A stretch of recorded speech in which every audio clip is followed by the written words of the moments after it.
Hi, and welcome to Deep Leadership. I'm your host, John Rennie. Well, today marks a special milestone, our 400th episode. So, thank you for being a part of this journey and helping us build a world with better bosses. To celebrate, we're talking about one of the most important leadership skills, communications. And my guest is Salvatore Manzi.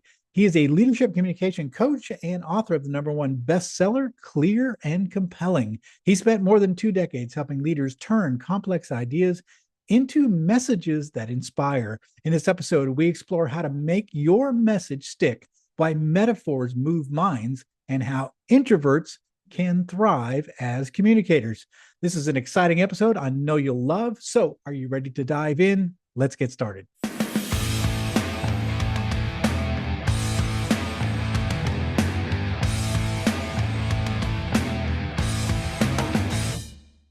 Today, I'm joined by Salvatore Manzi. Salvatore is a leadership communications coach with over 20 years of experience helping executive entrepreneurs and leaders amplify their influence and impact. Salvatore has coached leaders presenting at the United Nations, guided investors in raising $100 million over their goal, and helped biopharma scientists present their work globally. With an emphasis on frameworks, principles, and techniques, he empowers leaders to connect authentically and navigate high stakes conversations with confidence.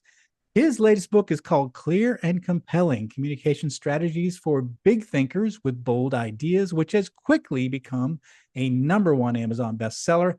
And I am excited to have him on the program to learn from his expertise. So, Salvatore, welcome to the show. Thank you. It's an honor to be here. It's great to meet you, and we've had a great conversation before we press record. And I'm excited to talk to you about your book and the things that you're working on. But let's get started about talking about the book. So, Clear and Compelling is this new book, number one on Amazon. Congratulations. That's great news. Tell us a little bit about the book. What's the big idea behind this particular book that you wrote, and what were you trying to communicate? I love it. The big idea. It is clear and compelling. It's communication strategies for big thinkers with bold ideas. The idea behind it is this: 67% of technical leaders have a struggle communicating that technical expertise and brilliance to non-technical audiences, stakeholders, key deciders. And this book unpacks all of the strategies and techniques that work for more analytical, tech-minded, data-driven people in communicating to non-technical people. After 20 years of specializing in STEM leaders and technical leaders, I've put it all into one book so that they can go out there and turn their ideas into influence. That is such an important point. I think, being an engineer myself and being in the business world for so many years, I found that to be the case. Oftentimes that we're discussing a very difficult technical term, and I might be talking to somebody with like a marketing or sales background or maybe an accounting background, and they just look at me like, a deer in a headlight and don't understand what I'm talking about or the nuances behind what we're trying to do technically. And I know, like, as a young leader, I get very frustrated with, like, how come these people don't understand what I'm talking about? This is basic, engineering, and I just wasn't talking their language, and they weren't understanding what I was trying to say. But 100% the curse of knowledge. I'm so familiar with my world that when I'm communicating to somebody outside that world, I forget what context to land it in so that they can understand it. And there's so much more to it. Like I think of engineer to engineer, they almost speak in zeros and ones. Like we're Mm. speaking the same language, we can understand each other. But then when engineering goes to talk to sales and marketing, there's a miscommunication, there's a mismatch. And so code switching to a language that they can understand and then take action on is important in order to succeed. I love that. I love that. So, is it the same with technical leaders trying to, when they find themselves leading non-technical teams? So, in other words, instead of just trying to communicate with either peers or people above you, but also with people below you, is that also an area where leaders can sometimes struggle? 100%. There's a whole diversity in communication on anyone's team, right? And so creating a space that everyone can excel and sharing their brilliance, but yet keeping it within the scope of the meeting or the work is the art of leadership, right? And as a leader, I need to be able to coach my members how to show up, how to create connection before they drop a download of information, how to Mm. make sure that their information is connected to something visual so that people can picture it and move and take action on it. Um, it is often by demonstrating this, right? But oftentimes it is in the fine nuance of giving constructive feedback that helps someone on the team move to the next level of communicating their brilliance. Interesting. So what are some communication struggles that leaders particularly face? So, oftentimes, it's funny because having led so many different manufacturing businesses, one of the things I recognize is that sometimes you communicate something, you think that your message is heard, right? And then you find out later that it didn't stick, right? What are some challenges there with getting your message to resonate with the people that work for you? Oh, I love this question. And I don't know anybody out there who hasn't struggled with what you just described. Yeah, I gave you all of the data and yet it didn't make sense. Like yeah. you did yes in the meeting and now you're telling me no. And like, what happened? What was the disconnect? Or if anybody's ever left a meeting or a conversation and said, oof, I wish I had said, it's all of us. We've all had a lag in communication. And what I find the number one challenge is in the principle that I call you, then me. Hmm. You, then me. If I can challenge myself as a leader to speak about my listener, their concerns, their problems, their hopes, their fears, just validating what they just said before I get to my agenda, my ask, my want, my advice, my feedback, I create a feedback loop that actually creates rapport and allows our communication to start happening. And I think that as a leader, there's a always the urgency of time, right? We have too many fires to put out. I don't have a lot of time to spend connecting with my team member or whoever and making sure that they feel heard and seen before I give them the feedback. There's a want for me to move things quickly. And there is a need to just in one sentence, even a half a sentence, of expressing what I heard you say, or expressing, well, I can imagine that you're thinking this around this before I get to, and this is what you need to do, and this is what you're entirely wrong Hmm. about. Hmm. Because if I can do this part first, they can hear me. If I don't do this part first, they're going to take what I said and filter it through. Well, did you think about this? Or do you even understand where I'm coming from? Or do you even know me? And so they dismiss what was just said. And to your point, if I could, like I call it meaning over metrics, the challenge that you mentioned at the beginning. When I share all of the data and it is very clear, and you should be able to take that data and then go and work on it, right? The people prioritize meaning over metrics, meaning that if you are giving them all the data, they will find the parts that have meaning, meaning resonance, relevance, familiarity, and dismiss the rest of it, especially if it is complex data.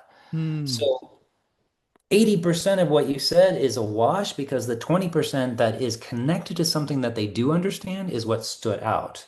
And that is why oftentimes a leader will share with their team, this is the data, this is what we need to do from the data. And they will not get it because the leader hasn't yet made the case for this is what's relevant and meaningful about this piece of data, this piece of data, this piece of data, this piece of data.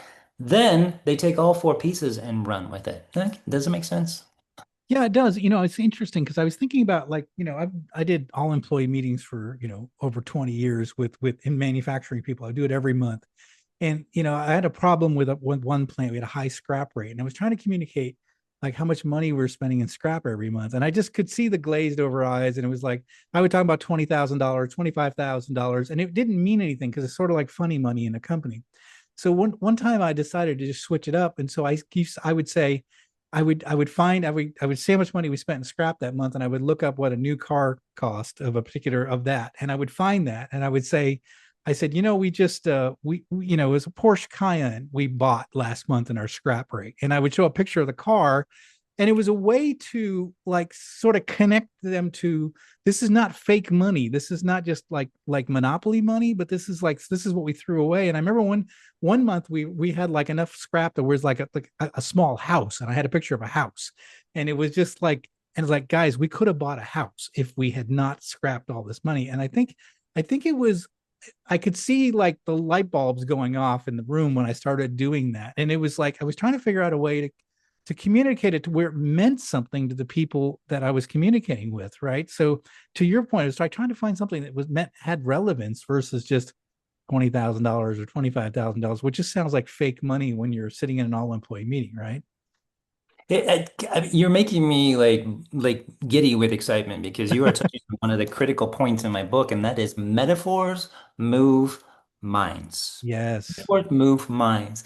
Anybody out there who has not had their message stick, I can almost guarantee it's 90% of the time because there was no picture that was related to the corollary data.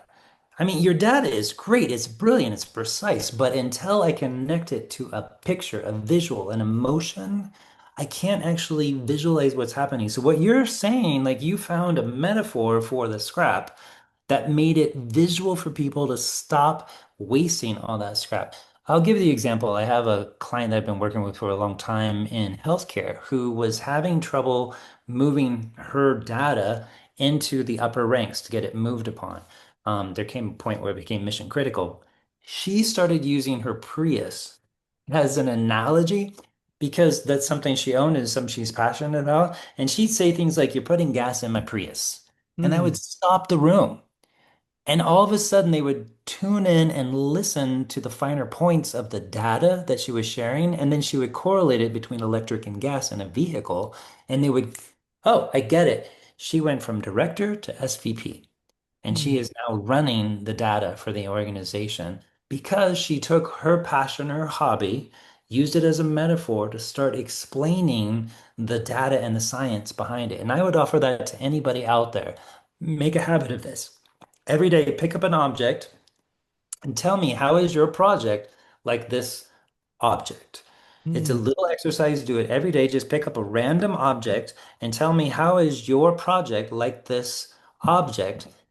And then you will develop the muscle for metaphors, and you will find the metaphors that you stick with most. You use from cars to a Porsche Cayenne to a house, which is very visual.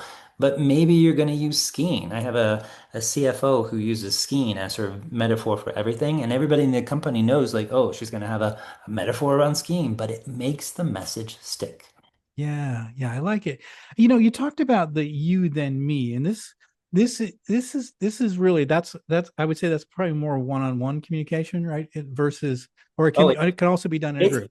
yeah, Yeah. it's all y'all and me as well. I'm from Okay. Kansas, so I can say all y'all and then me. If I can speak to all of my listeners, and there's a pushback comment, Salvatore, what do you mean? I can't address everybody in the audience, but you can speak in somewhat generalities. Many of you today are concerned about, and I know a lot of you know about, and I'm certain many of you are wondering.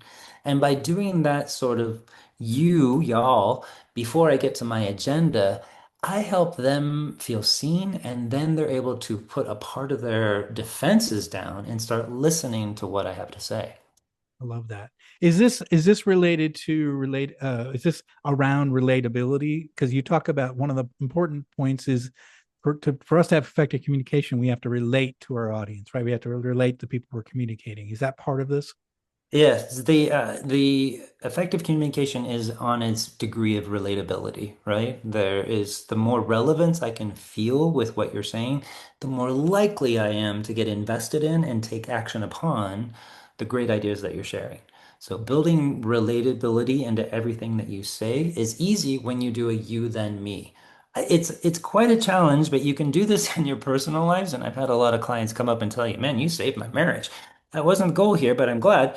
If you can make a habit of, I'm going to say something about the other person, their thinking, their perspective, whatever, before I share what I have to say, if you turn it into a muscle, then it becomes easier. And in those moments, even in the high urgency, you can still address the mood, the generalities of the crowd before delivering the very important information.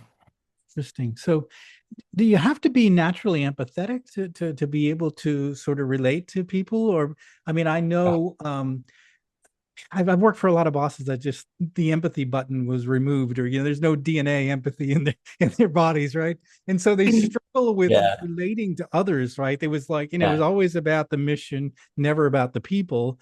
And so if there are listeners that struggle a little bit with empathy, can you still be relatable in this way without? This, man, you're making me smile big right now. People ask me, can empathy be taught? And I'm like, 100%. Yeah. You enforce using this rule, you then me, then you can manufacture, and then it eventually becomes authentic in a sense of empathy towards the other person. I work with a lot of brilliant data scientists, right, who don't always have great social skills. And developing I call it gamifying. Gamifying saying to you before getting to the me allows them to start creating what feels more normal to the other person in terms of a social interaction. So it improves their entire lives, but especially as a leader trying to move bold ideas and get influence from them. I love that. And I think listeners, hopefully you're picking up on this, is that, the question is if you struggle with empathy, you can sort of hack it by, manufacturing it by creating a system. And I like that approach. For example, one of the things I talk about too is like I have a struggle to remember facts about people, but I keep spreadsheets of like all my employees, their spouses, the things they're into. And so if I know I'm going to have a meeting with somebody, I go to the spreadsheet because I don't naturally remember that stuff. And so I will actually go to my cheat sheets so that when I'm together, I remember certain aspects about them and I can relate. And sort of, and so my audience, so the people I'm talking to, feel like I really know them, but I'm a little bit cheating. But it's part of it is like I just don't have the recall. I got too many things on my mind, but I'm forcing myself to do that so that I can relate better. Is that But I like your approach. Same thing with empathy. Is if you approach this from a you then me, then I think you do it long enough, then it becomes habit, right? It becomes mechanized so that the hack becomes a habit and it becomes something that you can utilize to some degree or not. And the you then me portion is an accordion, right? If it's a simple conversation, the you then me might be 3 or 4 words.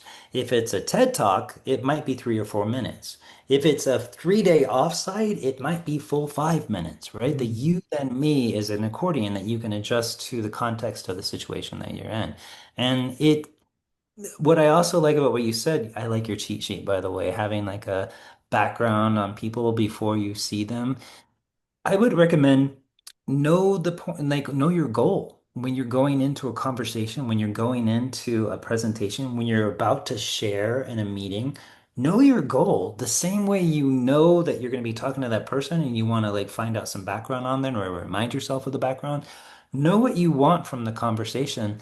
That will lead to a better outcome in it. So if you're going to pre-pave the conversation or presentation with background about them, pre-pave the conversation with a little bit of like, this is what I want to get out of it as well.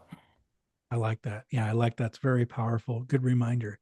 Let's switch gears a little bit to storytelling. So, you say that storytelling it can be a powerful tool to help us communicate, help us drive, mission success. Tell us a little bit about storytelling and why works effectively in communications. Emotion precedes cognition. We feel before we think. There was a Wayland study that proved that in using a CAT scan, watching people's amygdala when they show an image, the amygdala would start emotions and feelings before the brain had fully processed what it is that the image is of.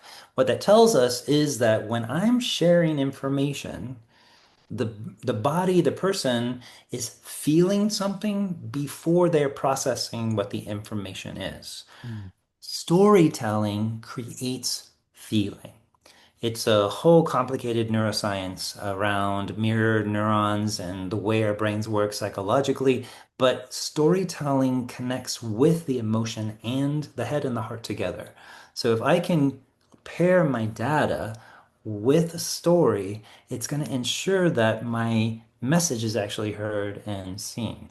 You kind of proved this earlier when you mentioned the Porsche Cayenne and the Yeah. house. Like that story of that is what actually moved people to action and start taking the action. So my challenge to anybody out there is to take your data point and find a way to explain it visually, whether it's within a metaphor or with a story or an example or an analogy. Find a way to explain that data point using some sort of a picture this kind of statement, and you're going to more likely move the needle in their direction. So when we're looking for storytelling, I know we've talked about analogies and I like that idea too. If we're look how do we end up finding stories and what are maybe some maybe do's and don'ts when it comes to storytelling? Are there mistakes that can be made with storytelling? I suppose, first of all, like everybody's going to judge your story on a different metrics, right? Some Mm, people like a lot of peop detail. Some people would rather you just got to the point of the story. Some okay. people enjoy the ride. Some people just want the punchline, right? So you've always got to gauge your audience. All communication is contextual, right? So are there some bad things? Sure. Here's what I'll tell you, my truth. And I think there's probably a lot of leaders out there that are probably thinking the same thing. I'm not a storyteller. Nah, that person tells stories. You should hear him tell stories, right? Then I realized that if you follow a structure and you have certain elements, you're going to have a story that other people are going to repeat afterwards. It's all about a structure and elements.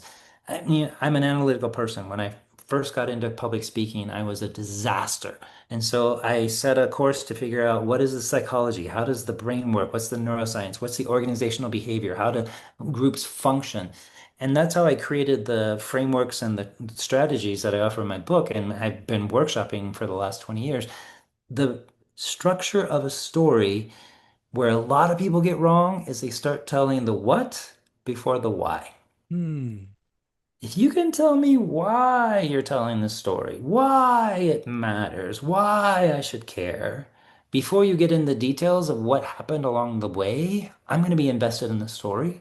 And if you keep key elements in the story, I won't go into it here, but you can go onto my website and you get a download document there.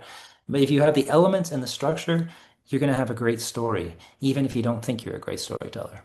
That's great. I know, I do these, lectures on leadership. I go into universities where I'm not the teacher, I'm just a guest lecturer, but I do tell stories from my career. And one of the stories I tell is a major failure I had at a test lab and how my boss had my back and basically helped me, provided cover while I redesigned the product and got back to the test lab. And so it's a long story. It's not a long story, but the story it's all about having your employees back. But so that's the mission. But the story takes them through, this failure of a young engineer and thinking that you're going to get fired and all this sort of thing. But that story seems to resonate probably more than anything else I give in that lecture, because they go along for the ride of something that happened in real life to someone. Then you can feel the feelings of, the equipment completely failed. I had to call my boss. I thought I was going to get fired, and instead I got, backed up. So I think that, just to your point, having that story, instead of just saying, leaders should have their employees back, but now I tell a story of what it's like to have it and the feelings I had after I, that leader did that, and how I felt towards them. That has more impact than just saying that you should have employees back, right? So I think the story resonates, right?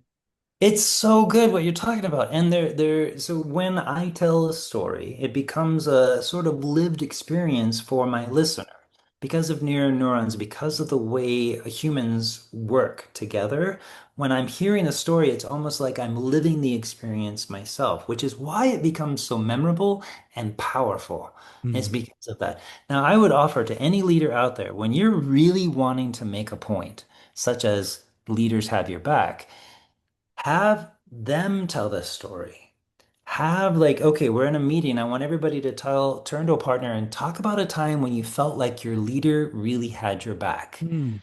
What happens is then it's not just a lived, learned experience. It's actually visceral lived experience that they're sharing and reiterating, and that cements that detail and that pattern even more. So you could be in a meeting, share the importance of what you're working on, and then have everybody turn to each other and share their why it's important for them, their area of expertise, their investment in the company as that employee.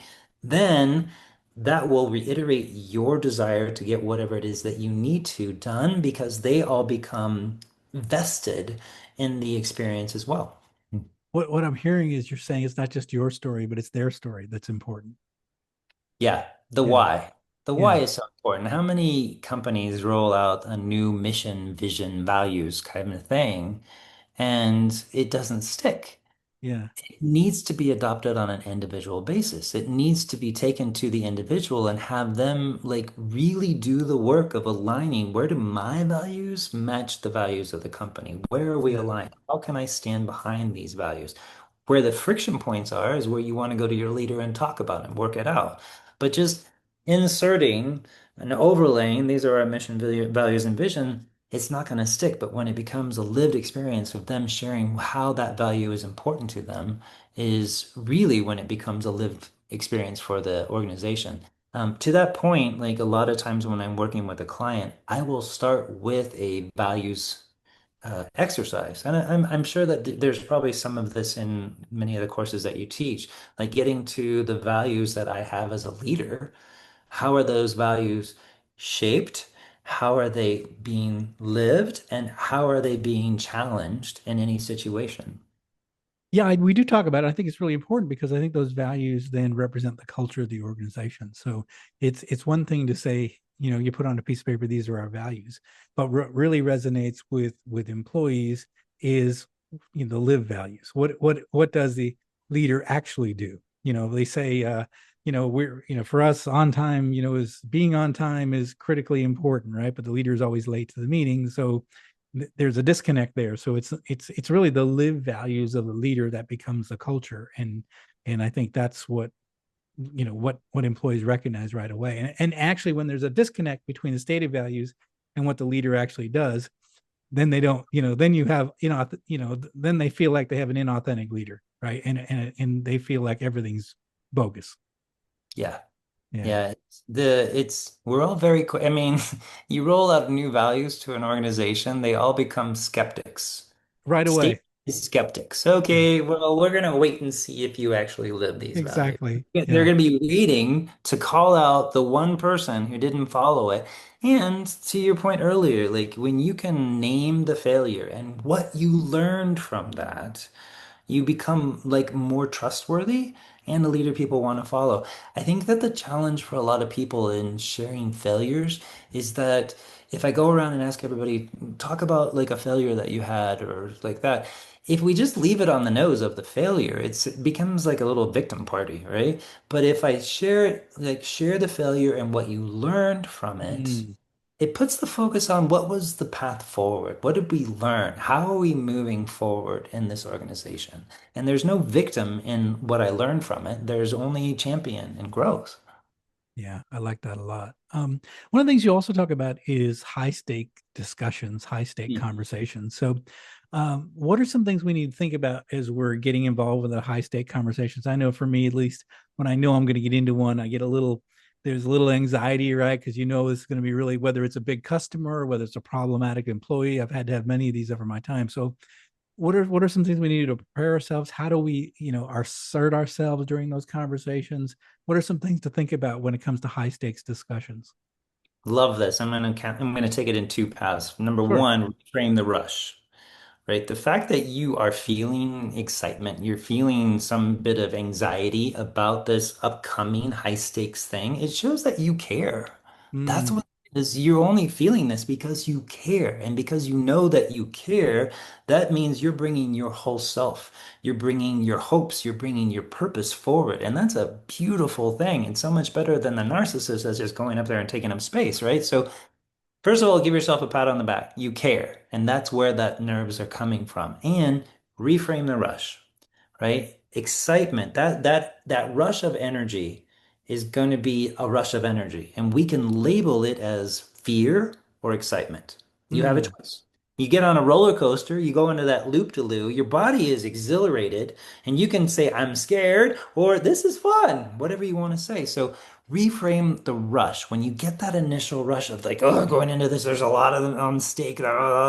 Just be like, yeah, and this is what I'm here for, and this is why I love this, and this is where my passion is, and I'm excited because I care. Just saying I'm excited rather than I'm feeling nervous shifts mm, a part of the brain and will direct you in towards a more resourceful path. The second part of it, like how do you insert yourself? I would offer this.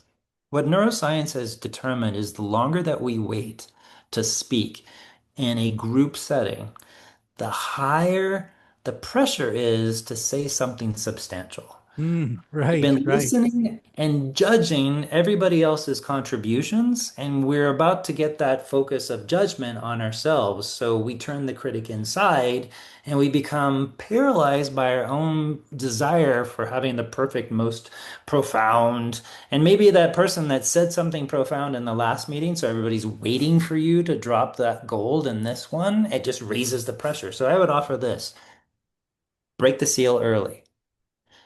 Within the first 5 minutes of that conversation, if it's a group conversation, get your voice in the room. Get your voice in the room. And I would tell this to any leader talking to their team. I want everybody in this room to have their voice in this conversation in the first 5 minutes.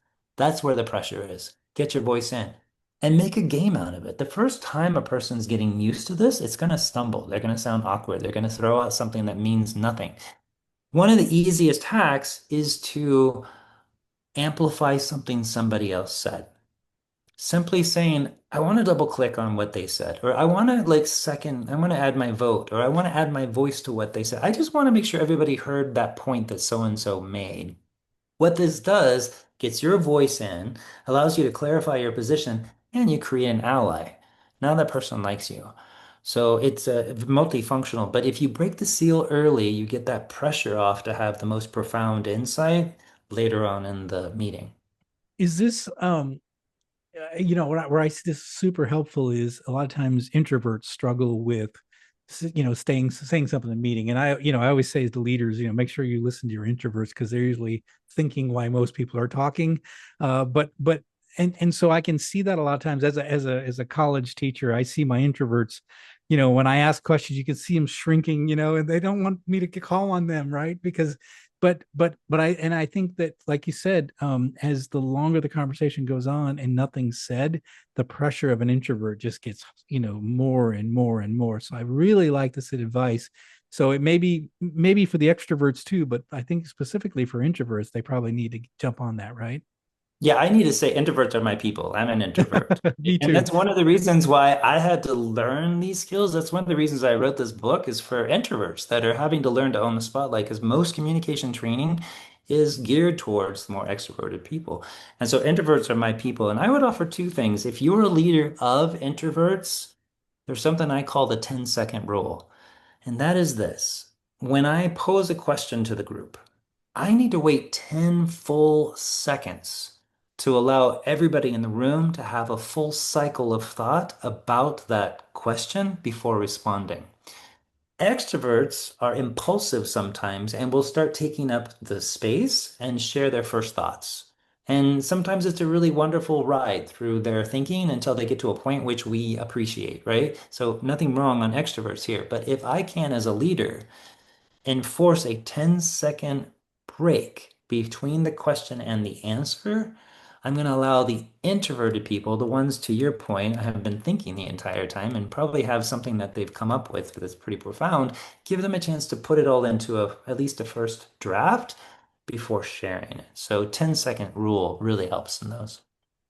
Yeah, I can tell you, it's funny because that awkward silence is hard for me. As Mm. if as a teacher, as a leader, it's hard. You're like because you don't want because you're feeling, oh, the individual is I know I'm putting a lot of stress on my introverts right now by pausing for 10 seconds. And so you want to relieve them that like by saying, okay, well, let's move on type of thing. But you're right. You just have to hold out. And it feels like forever. 10 seconds in a meeting seems like it never ends, but it's No, really right. important. Yeah. As a communication coach, I'm coaching my clients to get up sometimes on very important world stages. And the hardest thing to learn is the pause. Mm, mhm. Being able to hold that silence for 3 seconds to 5 seconds is critical to really show up and have presence and to get my message into the listener's minds. Yes. Because if I just keep talking the whole time and I just continue talking, the brain doesn't really have a chance to process what's been said. It's in the pause that people change their mind. They process what has been said. And as a leader, 10 seconds is an eternity. An It feels like it. eternity, right?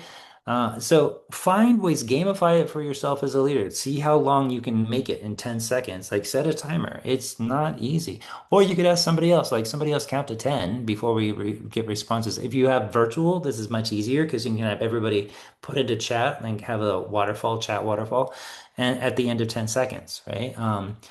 But yeah, 10 seconds is a gift to the introverts. Please use it. I love that. Such great advice. Um, what final message would you like to leave with our listeners today? Your voice matters. Right now, more than ever, your voice matters. And if you are analytical, tech, data-driven, introverted, I need you to know that your voice matters. And getting your voice into the general conversation has never been more important. So, whatever you can do to reach past your comfort zone and get your voice in is important. And if my book or I can be of any assistance, I am here for it. Oh, that's such a powerful piece of advice. And again, you listeners, I've always said that the wisdom of a team is so much greater than the wisdom of one manager, one leader. We need your voice. The world is so complex. We need everybody's brain working on our problems. So yes, your voice is very important. Such a great message. I really appreciate you saying that. I think we need that to hear that more and more. So this has been fantastic. How can our listeners find out more about you and this new book that's out? Oh, thank you. It's been an honor to be on here, by the way. And you can go to LinkedIn, find me, Salvatore Manzi, or you can go to clearandcompellingplaybook.com. Clearandcompellingplaybook.com. You'll find access to the full resource library with a lot of downloads, including the value worksheet. We mentioned values earlier. I would love to hear from you. I always put this invitation out there. Not a lot of people take me up. But if you have a short clip of you speaking and you would like some observations from someone who's been doing this for 20 years, send the video. I would love to review it and offer some suggestions. I love that. Listeners, we're going to put links in the show notes for all of Salvatore's resources. And you just heard that. If you want to get a little bit of advice from a communications expert, you want to tape yourself speaking, send it to Salvatore. He's going to take a look at it, give you some feedback. We're going to put all his links, his contacts in the show notes. I highly encourage you to reach out to Salvatore. He's the expert. That's why we bring experts on the show. They're the experts. I'm not. I'm just the host. But we bring him on board so that you can learn and you can have a connection there. And the book is called Clear and Compelling. I highly encourage you to find that as well. The link in the show notes for that book. Pick it up if you want to learn more about communication, especially those of you who are on the show, and I know you're there, who are a little bit introverted. I know I always say I'm a recovering introvert, and I'm getting better. I don't know if it's better. I'm becoming more extroverted over time, but I was definitely a strong introvert in the beginning of my career. And so I think this is very important for introverts as well. So, Salvatore, thank you for coming on the show. Thank you for sharing all of your knowledge and wisdom on this important topic. Thank you so much. It's been an honor. Thank you. Well, that is it for today. Thank you for listening to Deep Leadership. If you like this podcast, please subscribe and share so we can continue to build a world with better bosses. Until next time, this is John Rennie saying take care and lead well.